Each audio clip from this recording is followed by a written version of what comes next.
please. Thank you. Um, so good evening, everybody. Thank you for joining us. This is the seventh session of the District Learning Assembly. This evening, we will discuss conflict resolution. This is an important topic since conflict is a normal part of our lives and also in Rotary. The more we understand conflict, the better we can work together to do more good in our communities. We are so happy to have Sue Golson as our guest speaker this evening. Sue is an experienced Rotary Learning Facilitator at RI, Zone, and District levels with expertise in communications, marketing, and technology. She is a member of our Zone Executive Leadership Team. And I was going to say all the wonderful things about how cool it is that you and Bruce own radio stations. Yeah. Anyway. And I let that cat out of the bag. I'm sorry. She is joining us this evening from Connecticut. So let's give her a very, very warm welcome. Well, my pleasure, and it's been such a treat for me to spend time with Jeannie over the last couple of years and hear about her goals and aspirations and things she wanted to do as she prepared to be governor. And thank you to all of you, because many of you are presidents, and then you're also the rest of you are in leadership positions in the district. And you know what? We could not do what we do in Rotary if it wasn't for the presidents and for the leadership of the districts, because you really are what makes the magic of Rotary happen. So many thanks to Jeannie and Kalpana for asking me to be here. We did have some conversation ahead of today to talk about this important topic. And I really, the way I really do believe in facilitation. So I'm hoping that all of you will join in and participate, and please unmute when you want to speak, and we'll kind of go from there. So let's see how the computer is going to work. There we go. So, conflict happens, and I really do believe at a very basic level that the thing where conflict can be resolved is really understanding it and dealing with it head on. So let's talk a little bit about your club members. How do your club members get along? Would you say that most of your club members, get along, or how about who would like to share some information about how your club members work together? Is everybody good all the time? And more importantly, if they're not, because not everyone's going to agree on everything. I mean, will you all agree with me by show of hands that we don't always have to agree on everything, right? I mean, we don't always all agree on everything. Okay, of course not. But when you disagree, what do you do and how do you handle it? Are folks respectful of one another? Anybody want to share any stories on that or give any input on that? Sure, you can be respectful. You hear a person's side of the story.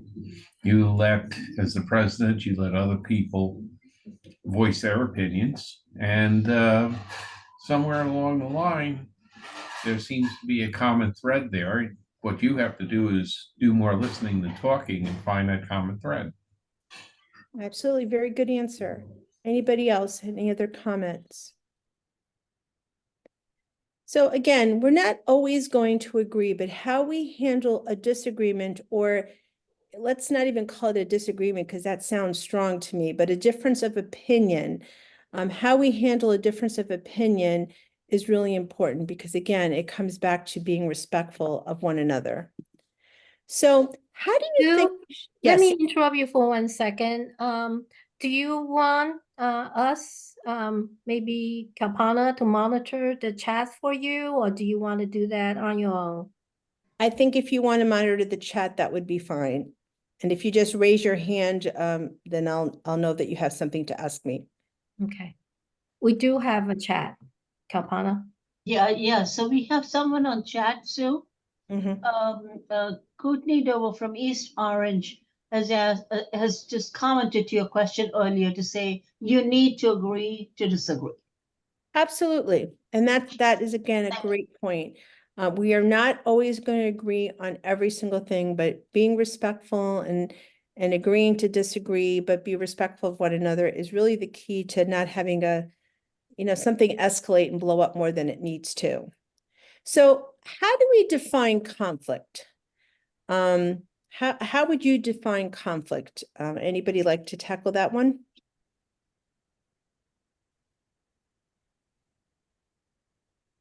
You can have a disagreement without having a conflict. It's when it escalates, then you have a conflict. And really, it's up to the president to control the floor to a certain point.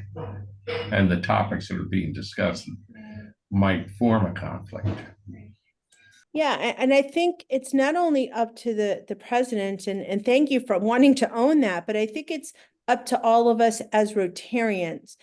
When you think about conflict is when someone feels threatened, right? I mean, your perception is that you feel threatened by what you've said or what your interest or what your need might be. You feel threatened. So how do we minimize that as all of us as Rotarians? Because sometimes a conflict might be between two members. So how do members, be respectful of one another's difference of opinion, or the fact that you might be wanting to do things one way and somebody else might be wanting to do it a different way? Yes, Kalapana. Courtney Dover again has a comment. Conflict is a serious disagreement. Yeah, absolutely. Anything more than that? Yes. I would say that when things get a little bit escalated, as we're defining conflict, some of it stems from perhaps a lack of enough trust among the members. Because if we can agree we're all kind of pointed in the right direction, we may disagree on the exact steps we want to take. But if you can trust that we're all kind of pointing towards generally there, I think it's much easier to resolve conflict than if everybody you don't trust people. And to tell you the truth, this is something I've noticed. I've only been in Rotary 11, 12 years. I guess I'm a novice at this point. The trust and the conflict has gotten less, at least in my club, as the club has gotten younger and has diversified. Okay, More women, more people of color. So it's really, when I got there, it was a bunch. I was a kid of 55 or something. And everybody was older than I was, and everybody was extremely set in their ways, and they didn't want to hear about any new ideas. And that's gradually changed over time for the better, for sure. So I think that's enhanced that kind of trust level, reduced conflict. We can trust each other that we know where, as I said, we're going generally in the right direction. May not always agree 100% on steps, but we can get there. There's common ground, enough common ground. Sal, I love some of the points that you made, because I do believe that sometimes conflict arises between members of a club or between leadership and a member or whatever, because what somebody's trying to do and the way we've always done it this way before don't always match. And it's nice to hear that barrier, if you will, is getting better, because I think we will work better as a team. Mhm. I remember, that old saying, there's no I in Rotary. You'll work better as a team if everyone is respectful. And there's more than one way to skin a cat.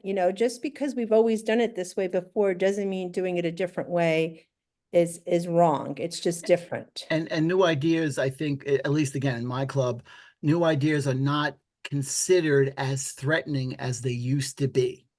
Because the older folks always kind of thought, well, if you disagree with me, that means I must be a bad person or I'm wrong or something. And it's absolutely not about that. It's about achieving our goal, achieving our mission at the best way possible. So I think as I said, that's a great change that I've perceived, at least in my club. Sal, great ideas. Does anybody have in agreement with Sal, have a different take on it at their club? Are all of you having this kind of experience? I didn't see any hands. Okay. So you would I'm going to say with nothing different that you agree that having the new thinkers and the more seasoned thinkers getting along better because they're being more respectful of one another is helping to minimize some of that conflict now. Okay, so then it begs the question, is conflict positive or negative? I mean, sometimes, would you agree that maybe conflict all the time can maybe not be negative? Maybe conflict sometimes just makes us think. Sometimes conflict offers you opportunities, if if you feel uncomfortable with something that's brought up, it might bring on some debate, and it might bring on some brainstorming sessions, and it might bring on maybe even a little competition that can be positive. Anybody have any thoughts on that way of thinking? I was I in don't think the, that's so much. Oh, I'm sorry. Go ahead. Go ahead, Bob, and then we'll get Sheena. I was in the tech business and we thrived on conflict. So tell me about that. How did that work? I mean, you were always looking for new ideas and new input. And if you had a situation where people weren't speaking up or afraid to speak up or didn't have ideas that they felt were important enough to put forward, you were probably not getting your job done. Great. Thank you, Bob. Okay, Joe, and then we'll go to Courtney. I don't think it's so much conflict, it's discussion. There will always be somebody who takes it to the nth degree, depending on what the topic is. And a lot of times it's an insinuation of a certain hot topic. What the president sometimes has to do, he has to deflect that topic and say, could be politics, it could be something else. And you got to say sometimes, hey, listen, I appreciate your opinion, but politics are not part of the club. So you have to, as the chair, you've got to direct that away from the conflict. Great And point. I'm in construction for 50 years, so there's nothing in my job other than conflict. That's why we're all stressed. Okay, Courtney. So I guess my career is education, and it's nothing but conflict with kids. But I think everything is healthy in moderation. And at some point, conflict becomes unhealthy. It becomes like a cancer. And you kind of have to put a stop to it and kind of readdress it in a different way. So it's either it's a healthy conflict and becomes more of a debate, which can be healthy, or it's just negative and it's an argument. So it's one or the other. And so if it becomes to the point where it's no longer healthy, then it just has to stop. Great points. I look at the words that are on the screen before us, and conflict can give you opportunity. If it's constructive, it could give you growth. It could give you insight. It could give you creativity, because it makes you think about situations in a different way than maybe you didn't think about it before. Okay, Ellie. Hi, everybody. I'm very pragmatic about conflict. It's not very common in our club. We have a really great club that gets along great. But when conflict does arise, we always make sure there's full and open discussion, and then we always get back to the basics. What are we here for? We're here to serve the community, and we're here to follow the four-way test. And sometimes that just brings people right into thinking, well, what the heck am I doing? Great points. I love that. And you brought up the four-way test, and we're going to address that a little bit later. But yeah, I mean, that's spot on, spot on. Any other comments? All right, we'll go ahead and move forward then. So what are the causes of conflict, do you think? I have a list of them, but before I go showing them, I thought maybe I'd ask you what you think the cause, what causes conflict? Why do we have sometimes where people are kind of like this? I'll give you one, maybe it'll get the ball rolling. Okay, I see Tony, go ahead.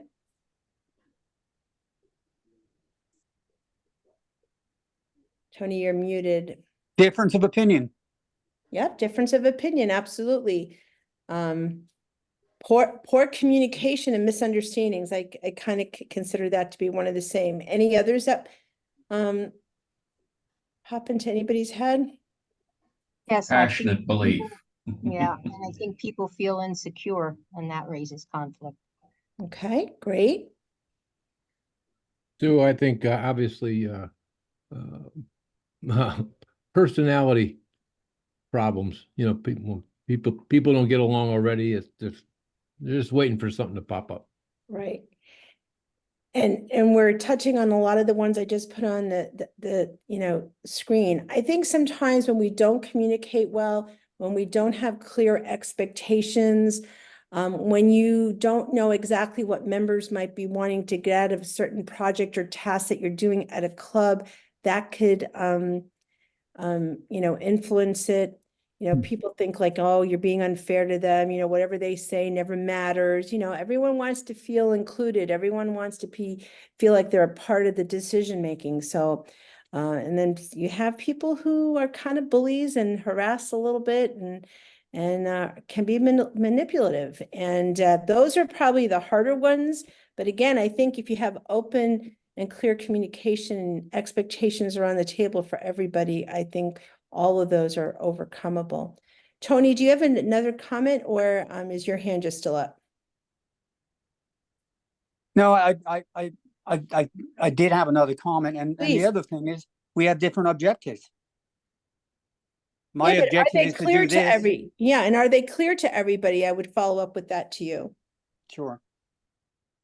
Because I think if it's clear to all involved, then the opportunity for conflict or people feeling like no one's listening to them or they feel like they're not a part of the decision making will be less. Do you agree with that, Tony? Absolutely. Okay, cool. All right, any other comments on these causes of conflict?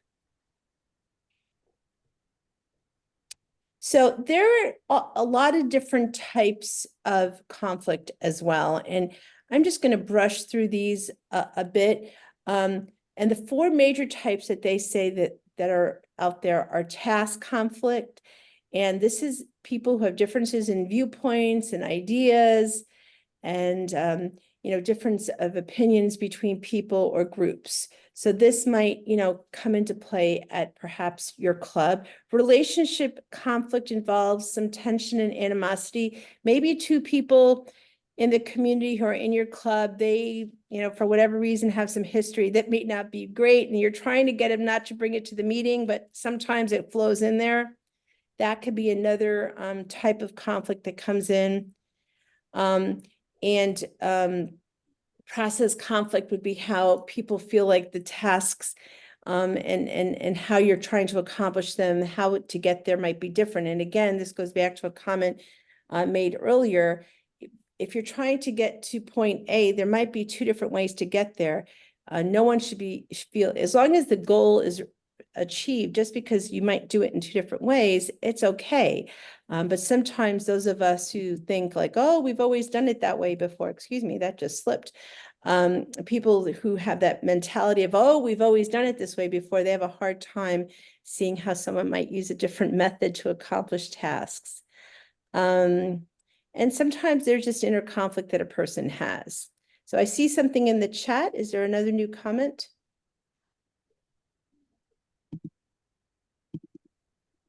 Sorry, Tony was asking about the presentation, if it will be made available. I just responded, so. Thank you. Everything will be there. Yep. And we'll also have a recording if I understand as well. Fantastic. Okay. Any other thoughts on these various types of conflict? Did we hit on, you think, the four major ones? Anything different or something you would want to add on with that? You know, conflict management really is all about how people handle conflict. The goal in all of this is to try to reduce the negative aspects of conflict and to get people to kind of diffuse the situation, be respectful of one another. And I think that's the key, to be honest with you, with any kind of conflict. You're going to agree to disagree, which somebody mentioned before, but you need to be respectful. And you know, you're not, again, going to agree on everything all the time. So the next thing is, as far as handling conflict, what's your style? Most people regularly use one or two of the styles that are up on the screen right now. And, are you going to be an accommodating person? Are you going to kind of avoid things? Are you going to try to get people to collaborate? You know, are you going to be more competitive on it? Are you going to be more compromising? In an ideal world, we would collaborate to resolve every single conflict that's out there, but we don't live in an ideal world, and certain factors affect how we deal with conflict. So the significance of the issue that you're trying to resolve really plays into how you're going to get resolution here. And the extent to which we prioritize things and how we value things will really come into play as you try to resolve a conflict.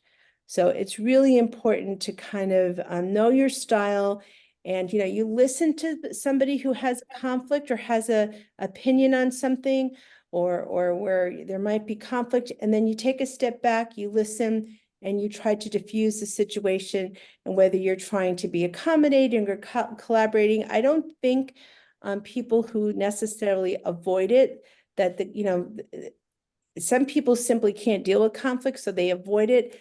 But if you're trying to resolve it so that you could go forward in a positive direction, I wouldn't recommend using the avoiding one very often. Okay, see a couple more comments in the chat. Hi, Sue. They were all about the presentation materials and the information. Okay, great. Thoughts about the styles. Do these styles make sense to everybody? What's So your style? Anybody have opinions on your style? So I have a question. Sure.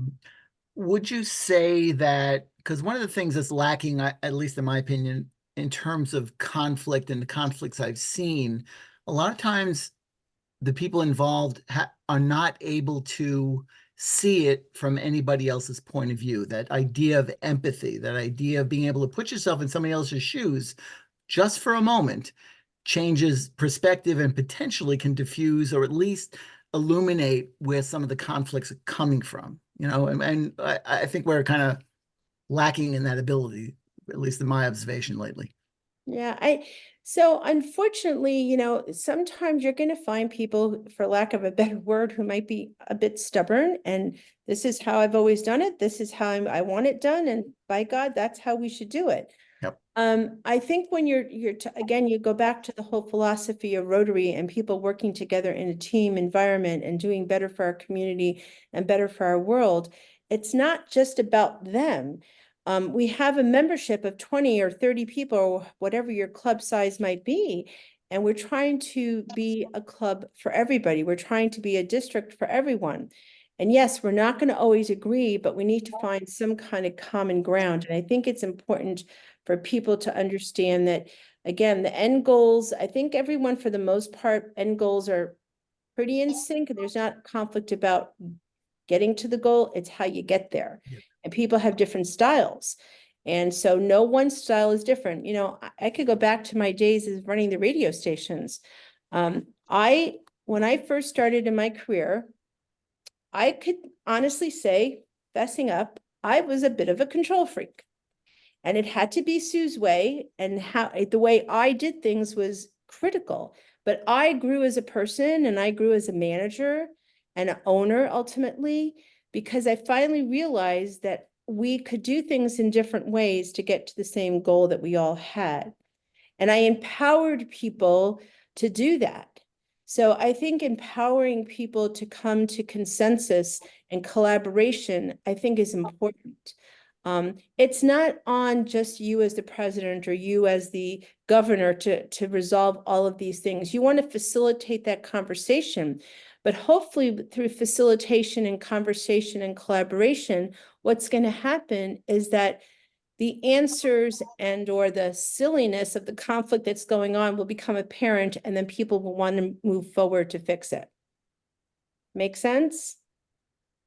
Again, there is definitely more than one way to do these things. But if at the end of the day, we keep the 4-way test in the front of our minds and we think about what the club wants to do and what the goals of the club are, I think resolution could be found. But with that said, you know what? Every once in a while, you're going to have somebody who's just going to be a bit, I don't know, crotchety, if that's the word we want to use, or set in their ways and they don't want to. And there are just some people, there's a past president of Rotary International who I'm very good friends with. And she used to have a comment to me because we're in the same district, and she would say to me, "Don't water the weeds, Sue." And sometimes that happens. Sometimes you have people who you try to bring around, you do all the things that we're talking about, you try to collaborate, you try to brainstorm with them, but they are just dug their heels in. So she would talk, when I would get frustrated and I would mention this to her, she would look at me and go, "Sue, don't worry about watering the weeds." So you can guess who that might have said that to me before.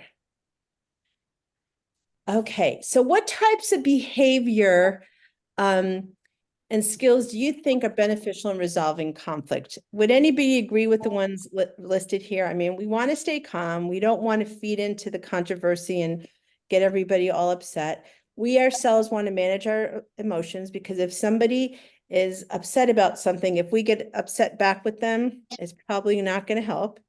You got to listen. Most important thing, be sure that you speak up, you're tactful, you focus on the problem and not the person. So remember, it's all about the situation. It's not that Bob feels this way or Susie feels that way. It's how can we fix the problem? Focus on the problem, not on the people, and that will really help a lot as well. And think about the present, thinking about the present and the future is really important, not about the past. The problem, the incident, it occurred. How do we move forward? So let's not dwell on the past. Yes, this happened. I'm sorry it happened. How can we fix it to do better in the future? And get people not to like, well, but they said, no, how are we going to go forward? How do we improve this? How do we get better? Anybody have any other thoughts on that? Would you agree with what I'm saying? Yeah, I see. So, don't dwell on the past. Let's go forward. Because going forward is what's going to make things get better. And, with all of the things that are listed on the screen, to me, the most important one is the listening. Listen to the person, hear them out, or all the parties involved in it. Put the past in the past, and how can we together as a team fix it to go forward? And I think if you keep that in the forefront of your mind, you'll get through anything. Sue, as you know, this is exactly what we're trying to do with our district, right? Leave the past behind. Let's try to do better so we can all move forward and focus on why we're Rotarians, why we're here to do what we wanted to do, right? It's about doing good for our community, and just like you said, to make change lives all around the world, right? That's what we need to focus on. Well, Focus and on the future. and I will say, as a person who knows some of your story, I give all of you major credit for moving forward in a positive direction, having these sessions that you're doing online, and going forward to have your district be the best that it can be and have all the clubs grow along with you. I think that's phenomenal. And again, kudos to all of the leadership, and especially the clubs. I mean, you guys are what makes up the district. We talk about district, we talk about zone, we talk about Rotary International, but we are all nothing without the clubs. The clubs is where it all really needs to be. So as far as clubs go, by show of hands, how many of you have club rules of constitution, and do you have some sort of outline in there about conflict resolution? Anybody have any kind of constitutions or bylaws, and do you address conflict? There's some clubs, have that and have it in place. It's kind of a code of conduct, code of policy that might help. Some people have a code of conduct policy that they might even have new members sign when they come in.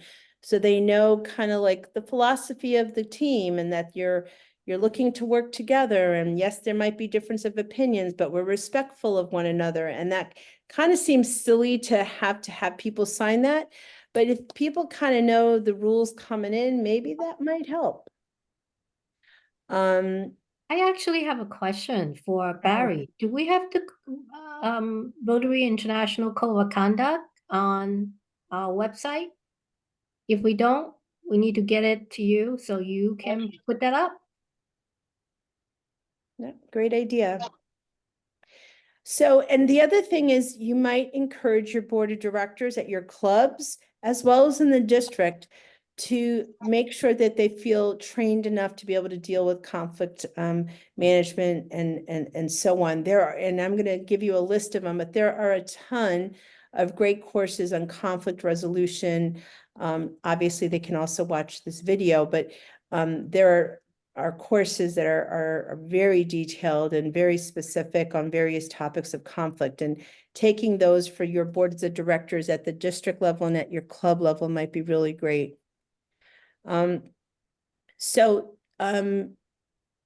We've talked a lot about, how to, and the definitions of the various kinds of conflict, but taking the time to have individual members understand these codes, what the members' needs and expectations are up front. So way before we would ever even get into a conversation of conflict, is do members of clubs understand what their responsibilities are and what you're looking for them to do as members? Because if they have an understanding of the needs of the club, the expectations of the club, and how they might be able to deliver, that to you, and how you could deliver to them a happy experience right from the get-go, that might reduce that kind of conflict from happening as well. So membership expectations, both on their part and your part, might be really helpful in reducing any kind of conflict that you have. You want to create a club culture that's really welcoming and inclusive. We want to make sure that members feel wanted and needed and a part of the process. And I think if they feel like they're a part of the process and they understand the goals, and you understand what they're trying to get out of their membership to your club, that also will help to reduce your stress, if you will, and that of maybe some sort of dissatisfaction that a member might have that might then, in return become conflict. Does that make sense to everybody? Any thoughts on, and what kinds of things are you doing in your clubs to make those members feel welcome and included? What kinds of processes do you have for orientation of new members, or reorientation for members who maybe have been around for a long time and things have changed? One of the things we did in Newark in the past, before we even put out a membership application, we would ask the potential member to attend 2 or 3 meetings, so we know that the chemistry is right between the group and the person coming in. Seems like a long process, but if the chemistry isn't right, it's just an exercise to bring heads in. And we've probably had a 2 out of 3 people who appreciated that, because they actually know what we expect. We know the camaraderie. And then if somebody has an idea about doing something, we usually have that person on a committee and say, run with it, because they feel passionate about it. So now you've involved that person, and now they realize that it's either difficult or it's not difficult, and it gets done. Great points, Joe. Anybody else have anything else that you do with new members just to make sure they're feeling welcomed and included and stuff? Yeah, we do, well, COVID really put a kibosh on it, but we do fireside chats for new members and for members who want to refresh their ideas about what we do as a club. Get together in a small group, maybe have a cup of coffee with them and just talk about what our club expects of its members and what the new members expect of our club and Rotary in general. And that's been very helpful. And now we can get back to it without masks. I love the word refresh. I'm going to take that away from this meeting. You see, I learn every single time I do one of these. I love that word because a refresh course is good because we all get caught up in doing things the same old way. And there's been a lot of changes in Rotary, more relaxed and all those things. Anything else? Sal, should I put you on the spot? Anything else that you can add to this? I think the biggest takeaway is and I'm, by the way, I'm the membership chair. I'm not the president of the club. Been there, done that.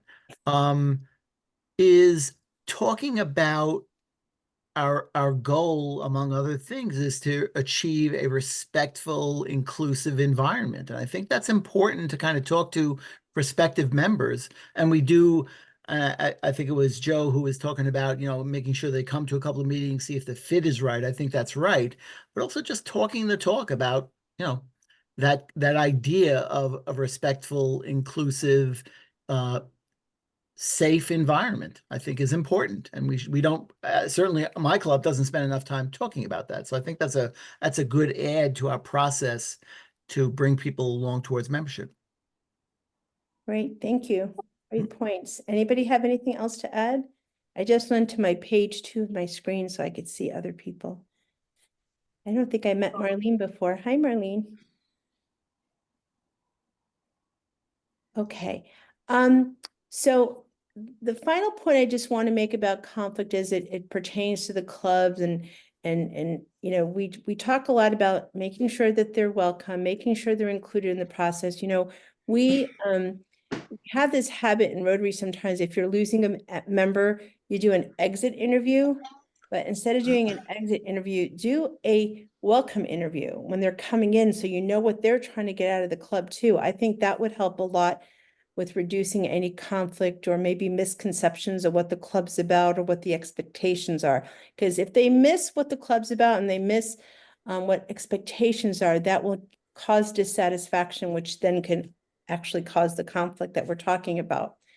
But if conflict or dissatisfaction arises, I think it's important to try to be really proactive and quickly try to resolve the situation. Don't let things fester, because the longer things fester and you push them off, that little molehill becomes this big mountain.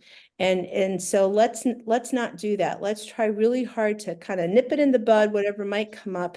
And this way it won't end up being a full-blown 3-ring circus for everybody. Okay. All right. So our next slide. When I flip around on the screen, sometimes other things go away. So leaders and members must work together for an effective club. Everybody agree with that? We've talked about making sure that we are building trust. Let's make sure that we're out there and acknowledging success and efforts that club members do. Let's communicate well. Let's do it on a regular basis. Remember, if you deal with conflict, I really think that I would advise that you do it one-on-one with the person that's having the issue or with the group that it's involving. Don't want to do that out and air the dirty laundry in front of everybody. Praise in public, criticize in private. So that's a quote that I found, and I think that's a good one to live by. There's a lot of different methods for how you deal with people who you're having some disagreements with, conflict, whatever word you want to use.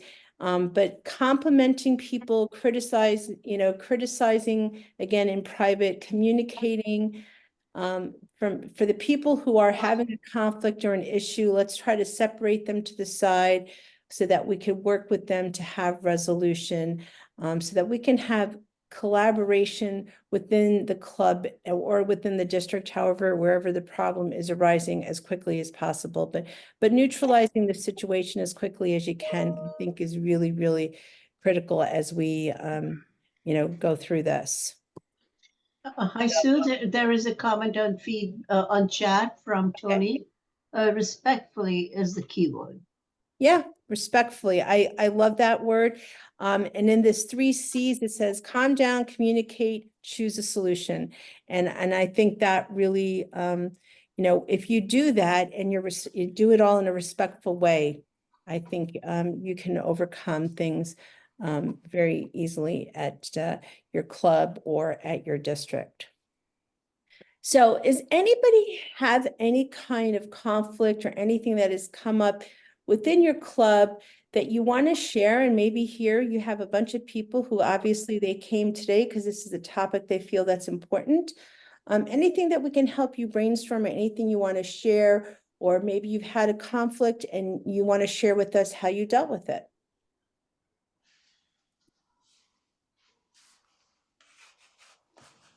I'm so glad there's. So I think, you know, one of the things that I'm hearing more, you know, with regard to this is not conflict among individuals. Certainly that exists, but it's more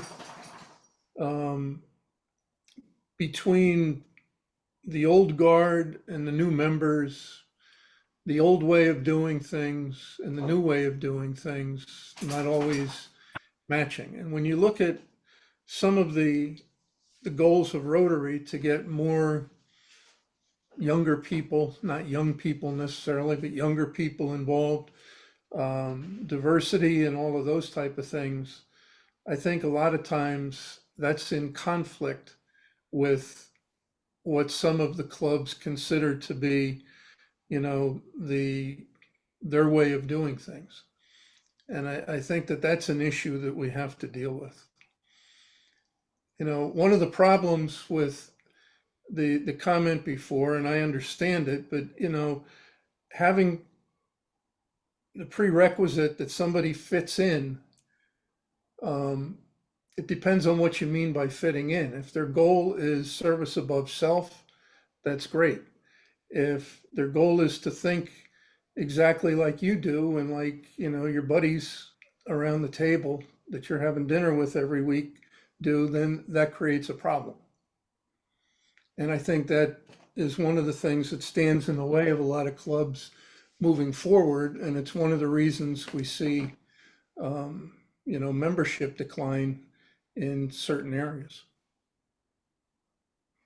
Okay, so I don't know if anybody else wants to take any comments on this, but I would say to you that yes, I think what you're saying as far as if we want to call it old guard, new guard, however, that has had some conflict or dissatisfaction for some people. I like to think of Rotary as we are all welcome. Now, I understand that there are different people, different walks of life, and different people want different things, but it comes back to that respecting one another. I feel like the whole thing of diversity, equity, inclusion, I believe in it, but those words to some people sometimes have different meanings. So I actually have gone to we are all welcome is my DEI explanation, if you will. I think if we are respectful of the fact, the bottom line is we need young thinkers. We need people who can help and do things. Some of our more seasoned members don't have as much of the energy to some of the hands-on projects. So I think, you know, what I would say to you, Bob, is that, you know, I know it's hard to be all things for all people, but I think we can have people who are younger. We can have people who are young thinkers. We can have the more seasoned person.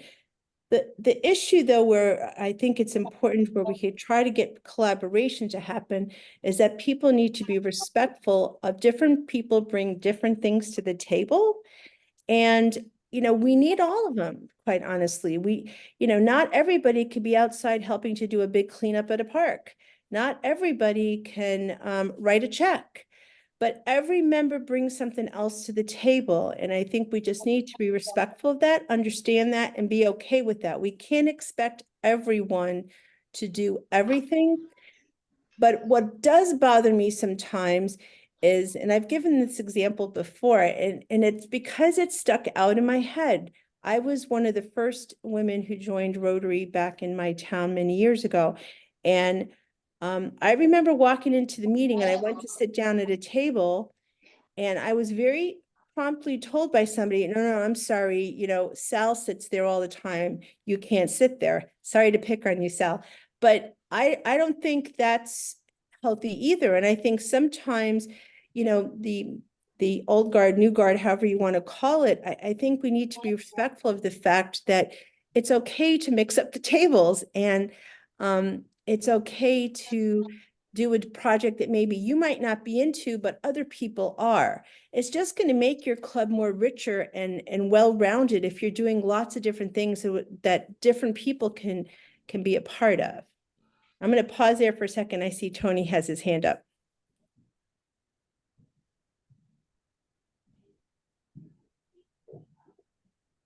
I'm trying to use my computer here. There you are. So yeah, you know, I really think it's important to understand that when we took old and new, that's life. We are evolving, and it's important for people to understand, for us to move forward, we have common goals and objectives, and we have to evolve to meet those objectives collectively together as one. And we understand the generational divide and the different ways people think. My boss is the same age as my oldest son. He refuses to let me go into his office with paper. I'm a paper pusher. So we have to adapt. And so I think it's absolutely essential that we are inclusive completely across the board. Thank you for your comment. Bob, is any of this helping what you're thinking, or is it making it more, does it make sense? I raised it as a discussion point, not, you know, Okay. looking for a solution.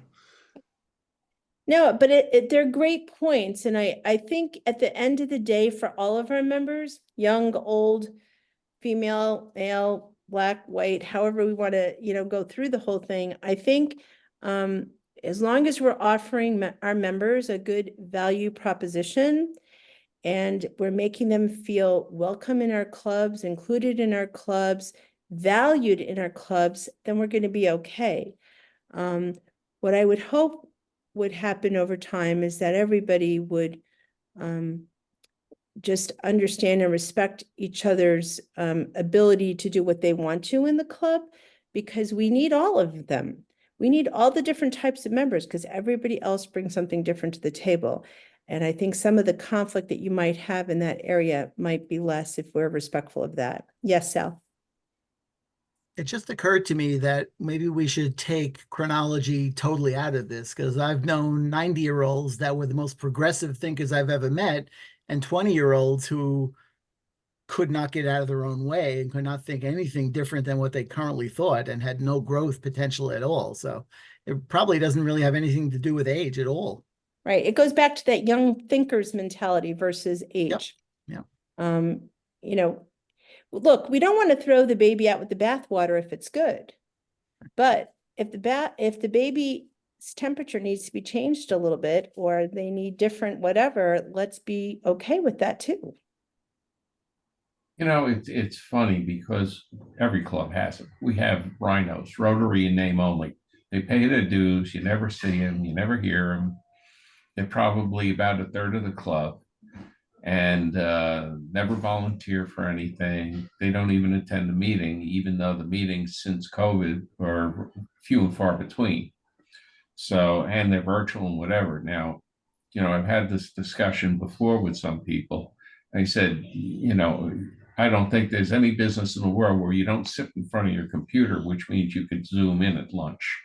And a lot of the people that I chastise about this aren't missing a meal and don't look like they're missing a meal. And I'm one of them. But, you know, it's one of those things that you want to stimulate. You want to get ideas. You want to get camaraderie in the club. But guess what? You got to have contact with the person, either personally or virtually.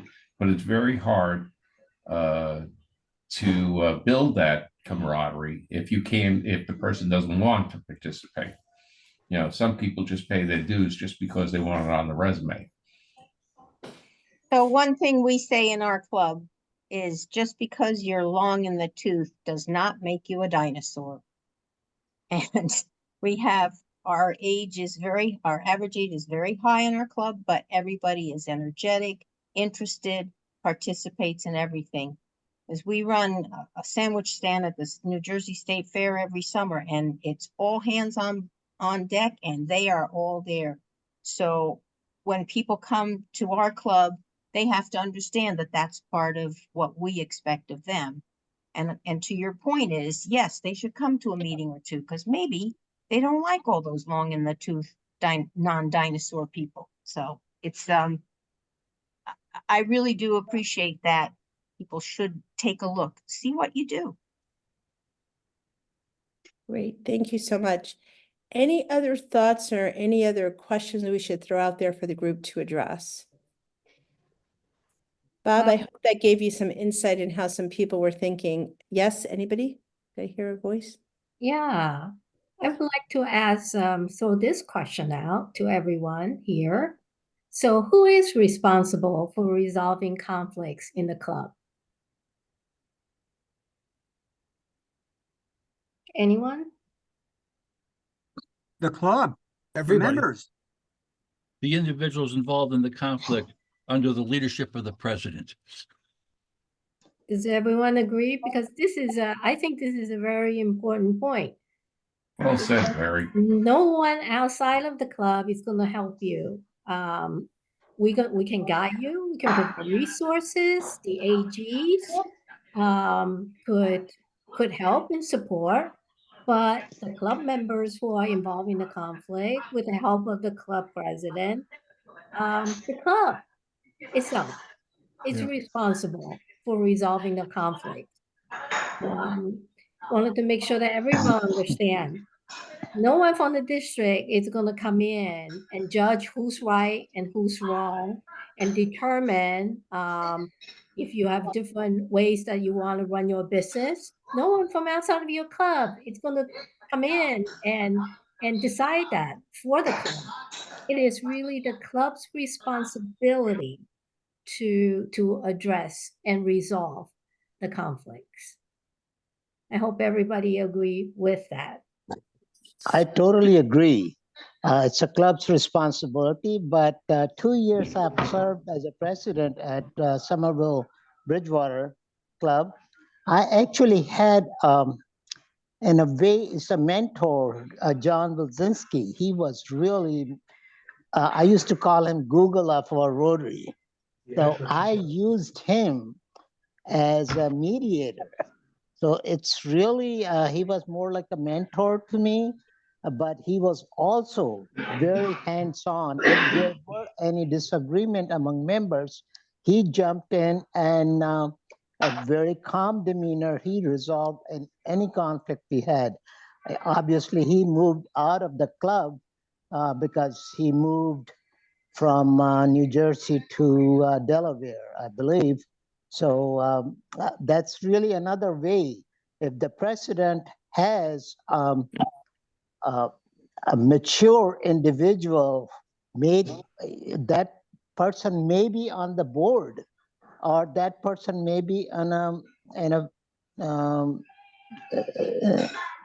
any other capacity. A simple member who's been there had a long-standing presence could be used. I would highly encourage presidents to consider that avenue to resolve the conflict. Well, yeah, I mean, there are some clubs who also like have a committee that, might be used in a resource like this. But I agree with the comments that were made. I think that the members who are involved in it should try to resolve it with oversight from a neutral person. It could be the president or whoever the club assigns for that particular duty. But really pulling in the district and so on for the club stuff is usually not advisable. Yeah, if it goes to district, it's kind of a little late to begin with. Oh. Okay, Jeannie, anything else on that point?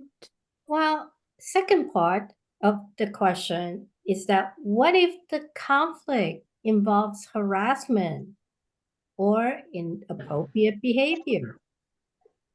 Well, there should be an entire set of guidelines. Every district is required to have and abuse and sexual harassment policy. So if you do not have one, I strongly advise that you do have one. And that should, every member, every club should have that and be a part of it. It should be on your website. So depending on the nature of the abuse and its severity, would depend upon how you would have to deal with it, whether you have to have authorities involved or whatever. But there are very specific rules for that. Yes, I just want to bring this as a discussion point and bring this to everyone's attention that Yep. along with the code of conduct, that actually some of this is part of that. And we will make that available on the website if it's not already there. Okay, great. Well, on the screen there, I mentioned before the Learning Center. I'm not sure how many of you have ever taken a course on the Learning Center. They are phenomenal. Rotary International has spent lots of money to make these available. They're very well done. And there are some that are on the Learning Center that I think you would find very good. All you need to do is to have a My Rotary account. And you go to the Rotary.org website, sign into your account, and then you will see the Learning Center as one of the selections. And you go to the Learning Center. There's Essentials of Understanding Conflict. There's a collaboration course, Building Consensus, Diversity, Equity, and Inclusion Basics, and Rotary Team Building, all which I think would be very beneficial to this topic that we've talked about today. Okay. And again, this presentation, along with the slides, will be available. I am very proud of each and every one of you and what you have done to grow your district, to Jeannie and her team and all the governors coming up the line. I wish you a world of success. The presidents, you have the most important job in Rotary, and it's just such a joy to be president. And for those of you who have done it before, thank you for doing it again. Bringing our communities together and working together to make the best clubs that we possibly can have is essential to the success of Rotary.